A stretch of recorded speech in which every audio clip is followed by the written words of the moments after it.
वैसे हम लोगों ने पहली क्लास में जो है कुछ प्रॉपर्टीज़ फील्ड की डिस्कस की थी। अब हम डिस्कस करेंगे ज़ीरो डिवाइज़र होता क्या है। तो ज़ीरो डिवाइज़र ऐसे एलिमेंट को कहते हैं, ऐसे दो नंबर जिनको अगर हम मल्टीप्लाई करवाएं तो आंसर क्या है, ज़ीरो है। अब ऐसा कैसे हो सकता है, ऐसे कौन से दो नंबर होंगे जिनको मल्टीप्लाई करने पे ज़ीरो है। आपको याद होगा, मैंने अभी फील्ड में भी पढ़ाया था कि ज़ीरो बार हमारा क्या होता है, zero plus minus two plus minus three plus minus four plus minus six and so on. इसी तरह हमारे पास वन क्या होता है, one plus minus three plus minus three five and so on, seven and so on. ठीक है, तो मतलब ये कि ऐसे डिजिट मल्टीप्लाई करने पे ऐसा इवन आंसर आए, और वो इवन आंसर फॉर इंस्टेंस 4 हो, 6 हो, एनीथिंग, कोई भी इवन आंसर, तो उसका हमेशा आंसर क्या होगा, ज़ीरो। जैसे कि अब मैं जो बोली मैं उसको मतलब बताती हूँ। जैसे कि 2 3 सा 6 होता है।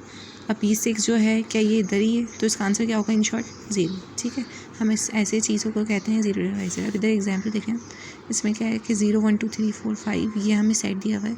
इसमें क्या है कि अगर प्लस करें या मल्टीप्लाई करें तो आंसर ज़ीरो ही आएगा। कैसे, आप देखें, 2 3 सा 6, तो 6 आपको पता है वही ज़ीरो डिवाइज़र होता है। 3 2 सा 6 और 4 3 सा 12, तो वो भी ज़ीरो में गया। ठीक है, अब हम आगे आते हैं। आगे एक और एग्जाम्पल है।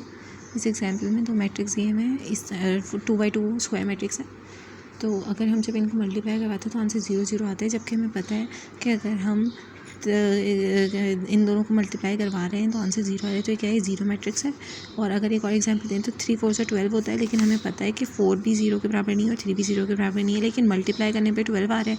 तो मतलब ये है कि 12 तो 0 है, ज़ीरो उसमें क्या नाम है, ज़ीरो डिवाइज़र में। तो मतलब ये